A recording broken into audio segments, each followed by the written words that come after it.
ক্যালেন্ডারের পাতা বলছে বর্ষার সমাগত, কিন্তু প্রকৃতির মেজাজ এখনো রুক্ষ। বাতাসে আর্দ্রতার ভারী চাপ আর মাথার ওপর চড়া রোদ, সব মিলিয়ে তীব্র গরমে ওষ্ঠাগত জনজীবন। তবে এই হাঁসফাঁস পরিস্থিতির মাঝেই মিলছে এক স্বস্তির খবর। স্বাভাবিক সময়ের চেয়ে প্রায় এক সপ্তাহ দেরি করে হলেও অবশেষে দেশে প্রবেশ করেছে বর্ষার পথপ্রদর্শক মৌসুমি বায়ু।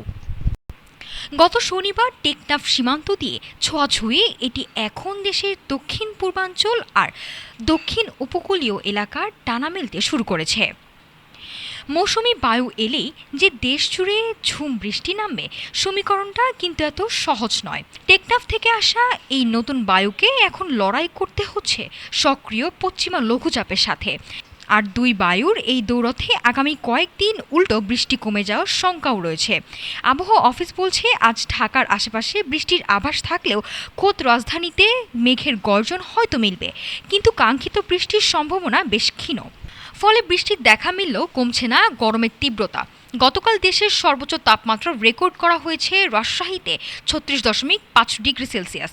বিচ্ছিন্নভাবে তাপমাত্রা 36 ডিগ্রি ছাড়ালেও এখনই একে আনুষ্ঠানিক তাপপ্রবাহ বলতে নারাজ আবহাওয়া অফিস। আজও দেশের বিভিন্ন প্রান্তে এমন বিচ্ছিন্ন গরম বজায় থাকতে পারে।